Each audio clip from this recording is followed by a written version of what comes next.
Salut, bienvenue dans ce deuxième cours. Ça va être un peu brutal, donc attachez vos ceintures. Non, je plaisante. Écoutez, ce deuxième cours, c'est pour vous donner une instruction très simple. Si vous la mettez en pratique, le résultat sera là. La voici. Faites le contraire de tout ce qui se fait à l'école. C'est pourquoi je vous parle de brutal. Faites le contraire de tout ce qui se passe à l'école. Je vous explique pourquoi il faut faire ça. Vous savez, le concept derrière l'école, c'est quoi? Tu vas à l'école, je vais prendre le cas où tu viens tu passes en classe supérieure. Tu viens dans une nouvelle classe, ok? Tout ce que tu as en tête, c'est que tout ce qu'on va t'enseigner pendant toute la formation, c'est des informations qu'il faut assimiler, qu'il faut retenir, et tu vas être évalué sur la base de ce qu'on t'a donné. Et après, on verra si tu es intelligent ou pas. Du coup, à l'origine, c'est pour prouver qu'on est intelligent, qu'on est capable de garder des informations, de les assimiler, qu'on aborde, c'est avec cette mentalité en réalité qu'on aborde chacune des choses qu'on rencontre. Et ces choses-là, vous comprenez, je suis en train de parler des matières, d'accord?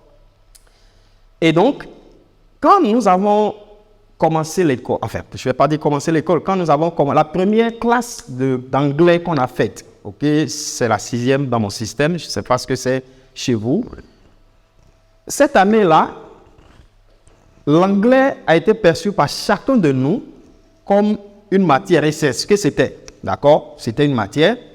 Dans nos têtes, c'est comment faire pour ne pas avoir moins de 10 de moyenne, pour ne pas avoir de 3 comblés dans cette matière-là. Donc, du coup, notre système a compris ça comme ça. Et ça faisait partie des matières que nous étions en train d'étudier. Et si c'est vrai que c'est une matière tout autant que les autres, notre cerveau va traiter cette matière-là de la même manière qu'elle traite les autres. Et c'est la raison pour laquelle d'ailleurs on a échoué à parler anglais à l'école. Pourquoi? Vous n'allez jamais rencontrer quelqu'un dans la rue quelque part en train de réciter des formules mathématiques. On va dire que la personne, quelque chose a un boulon, s'est déplacé dans son système là, quoi. Vous ne verrez personne dans un magasin, ok, en train de dire la République de telle a 4 types de sols. Il y a des sols ceci, des sols cela, en train de parler de géographie et tout ça. Vous ne verrez pas ça. On va dire qu'il y a un souci avec cette personne. Vous ne verrez pas quelqu'un dans un restaurant qui est assis correctement et qui commence à parler de physique, de chimie, donnant des formules, expliquant des choses et tout ça. Mais le truc, c'est quoi? C'est qu'à l'école, quand on reçoit ces informations, on les assimile, c'est parce qu'on va en avoir besoin à un moment précis. Lorsqu'on est évalué ou bien lorsqu'on travaille déjà. Donc, le cerveau ramène ces informations-là pour qu'on puisse les utiliser. Donc, notre système n'a pas compris que c'est quelque chose dont on aura besoin à tout moment. Ça doit avoir des moments spécifiques où on a besoin de ça. C'est pourquoi les gens qui ont été à l'école et qui ont fait l'anglais à l'école et qui ont beaucoup travaillé à l'école, quand ils prennent un test, ils peuvent bien le lire. Quand ils veulent écrire quelque chose, ils peuvent bien le faire. Mais quand ils viennent à communiquer, ils ne peuvent pas. Parce qu'on ne communique pas, la matière n'est pas un outil de communication. C'est une langue qui est un outil de communication. Donc, dès que votre système, dès le départ, n'assimile pas que vous êtes en train d'approcher une langue et non une matière, c'est foutu en fait. C'est bloqué. Vous n'allez pas y arriver. Tous les environnements que je viens de citer là, on a besoin d'une langue là. Quand vous êtes sur la douche, vous avez besoin de la langue pour communiquer. Quel que soit l'endroit où vous êtes, et la langue est universelle, même les matières, on a besoin de la langue pour communiquer dans les matières. Donc, à partir du moment où votre système ne comprend pas que l'anglais que je veux utiliser et je veux étudier, c'est une langue et non une matière, vous allez vous y tromper. Donc, voilà comment nous avons eu les résultats que nous avons. Dans notre système, c'est clair. Et il y a beaucoup de choses qui caractérisent l'apprentissage de l'anglais comme une matière à l'école. Et c'est en fait ça que je veux essayer de détruire avec vous dans votre système à vous. Parce que si vous continuez de conserver ces choses-là, vous n'allez pas apprendre l'anglais. Il n'y a rien à faire. Vous pouvez en être sûr. Première chose, je l'ai dit d'une autre manière, concentrez-vous sur la communication et non sur la grammaire. Qu'est-ce que ça veut dire? Vous voyez, en grammaire, il y a les fautes, Et les fautes existent parce qu'il y a des formules. Et en grammaire, il y a les notes. Et en grammaire, il y a le bushing. Voilà. Donc, première chose, il y a des formules à maîtriser. C'est pourquoi la plupart des gens qui sont excellents en anglais à l'école, ce sont des gens qui maîtrisent les formules grammaticales, qui maîtrisent, les choses qu'on fait là, et qui peuvent bien les manipuler. Mais ce ne sont pas des gens qui ouvrent la bouche et parlent anglais. Parce que c'est une matière. Je vous ai dit, faites le contraire de tout ce qui se fait à l'école. Ça veut dire quoi? N'apprenez aucune formule dès tout de suite. Si vous voulez apprendre l'anglais, rangez les livres, rangez les livres, rangez les formules, tout ce qui est grammaire, mettez ça de côté. Première chose. Deuxième chose, embrassez les fautes, embrassez les erreurs.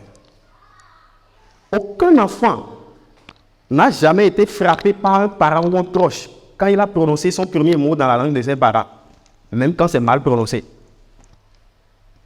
Quand l'enfant parle pour la première fois, ou bien quand l'enfant est dans le processus d'apprentissage de la langue, qui le frappe parce qu'il a mal parlé? On ne le frappe pas. Au contraire, quand on entend, on exulte de joie et on commence à applaudir, mais il a commencé à parler, tout le monde est content. Et on a du plaisir à aider l'enfant à bien prononcer.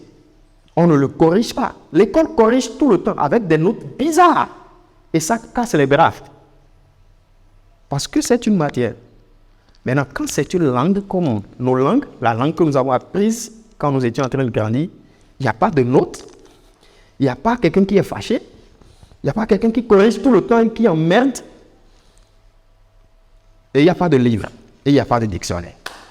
Il y a juste des frères, des sœurs, des parents, des amis, des proches qui parlent et nous écoutons tout le temps. Et on corrige parfois même nos erreurs tout seul parce qu'on écoute encore et encore. Et à force d'écouter, de répéter, on finit par savoir comment ça se dit, comment ça se fait, comment ça se fait. Alors, première chose, oubliez les formules. Jetez les livres. Si vous êtes au début, jetez les livres, jetez les formules, oubliez la grammaire, ok? Embrassez les fautes, les erreurs. Je veux dire, ne prenez plus de notes, mais il faut que j'y sois prudent parce que à un moment donné, il faut prendre des notes. En progressant, on va découvrir. Ne bûchez rien. Ne bûchez rien. Pour bûcher, c'est simple. Répétez seulement. C'est tout. Répétez seulement. Tout le monde, chacun de nous, on chante des chants en anglais. On ne sait même pas ce que ça veut dire. Bon, si aujourd'hui, peut-être, on sait déjà. Hier, on a chanté des chants en anglais. On sait, on ne connaissait pas la signification, le sens. Et pourtant, on a chanté. Ce n'est pas que l'anglais. Il y a plein d'autres langues dans lesquelles on est capable d'articuler correctement même ce que l'artiste a dit. On chante. On ne sait même pas ce que ça veut dire. En fait, c'est un message de la nature, c'est un message de Dieu pour dire que les langues n'ont pas besoin d'autant de stress et de tracasserie que ce que nous faisons là quand nous voulons les apprendre. Il faut se décontracter, il faut se détendre. Il faut embrasser la chose comme une langue. Il faut juste écouter, observer et répéter. Ça s'arrête là. Maintenant, les compétences que je suis en train de vous transmettre là, ça vous permet d'aller, voilà, et de réussir le plus simplement possible. Donc, sortez-vous pas mal de l'anglais. J'ai une phrase, toutes les personnes qui me connaissent, enfin, dans un certain cadre, savent, on s'en fout. Ça, c'est ma phrase préférée. Quand je parle ou quand j'interviens, quand je traduis, quand j'écris, tout ce que je fais, ok? Et il y a des erreurs, il y a des imperfections dedans. Moi, Emmanuel Francisco, je m'en fous. Parce que je sais que je suis un être humain, je suis dans un processus, je vais apprendre. Je vais apprendre. Aujourd'hui, je suis à un niveau. Demain, je vais évoluer. Je ne vais pas me tomber, me coincer parce que ça n'a pas marché cette fois-ci. Non, ce n'est pas le problème, ça. Décontractez-vous. Acceptez les erreurs. Vous savez, tous les anglophones que vous rencontrez s'attendent à ce que vous fassiez des erreurs parce qu'ils savent que ce n'est pas votre langue maternelle. Donc, si vous faites faute, bien erreur, ce n'est pas un problème. C'est normal. Mais c'est à cause de ça que vous n'ouvrez pas votre langue pour parler parce que vous êtes francophone. Et ça, c'est la langue là, le français particulièrement, c'est ce que ça nous a inculqué. C'est l'école qui nous a inculqué ça. Tant que ce n'est pas parfait, tu ne dis pas. À partir d'aujourd'hui là, faites tout le contraire de tout ce qui se passe à l'école. Je vous ai dit ça. Laissez les livres, laissez les formules, laissez tout. Apprenez avec 3 choses. Vos oreilles, votre bouche. Bon, je vous l'ai dit de ne pas utiliser vos yeux. Parce que je veux vous éviter les livres, quoi. Mais bon, on va utiliser les yeux quand on est devant des personnes physiques ou bien peut-être devant d'autres outils comme les vidéos.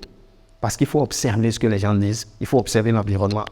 Il faut observer plutôt quand les gens parlent. Il faut observer l'environnement pour pouvoir mieux comprendre et pour pouvoir faire comme ces gens-là. Dernière chose que je veux vous dire, de ne pas faire. À l'école, on apprend des mots en anglais. On dit comment mémoriser 1500 mots, ou bien ceci ou cela. Et on le fait pour mémoriser les mots. On mémorise particulièrement les verbes irréguliers. C'est inutile. C'est pas utile. Vous avez juste besoin d'écouter, d'observer et de répéter. Et d'être patient. Le reste, ça se fait tout seul. Et ça se fait avec le temps. Ça se fait avec le temps. Jetez les listes que vous puissiez. Voici les choses qu'il faut apprendre. Il faut apprendre des phrases et non des mots, des phrases. Parce que là où vous êtes, si on vous déplace de votre pays, on vous dépose dans un autre pays, vous ne commencerez pas par demander des mots. Vous allez demander plutôt vous allez dire, comment on dit, viens manger. Comment on dit, je vais aller me toucher. Comment on dit, je vais au marché. Vous allez vraiment demander les mots singulièrement comme ça. Faites la même chose pour l'anglais. Cherchez des phrases, cherchez des expressions, cherchez des propositions. Et pour garder ça là, vous n'avez pas besoin de bûcher. Je vais vous donner la stratégie pour ça là tout à l'heure. D'accord? J'espère que dans ce deuxième cours, ça vous a servi à quelque chose. Ok? Faites le contraire de tout ce qu'il se fait à l'école. C'est comme ça que ça marche. Ok, je vous retrouve dans le troisième cours. Merci d'avoir suivi cette vidéo. J'espère qu'elle vous aura servi. Alors, si vous ne l'avez pas encore fait, aimez cette vidéo. Abonnez-vous à cette page, activez la cloche de notification pour ne rien rater et surtout partagez cette chaîne à toute la terre afin que nous puissions aider le maximum de personnes à pouvoir apprendre l'anglais et la parler comme leur langue avec aisance, avec passion.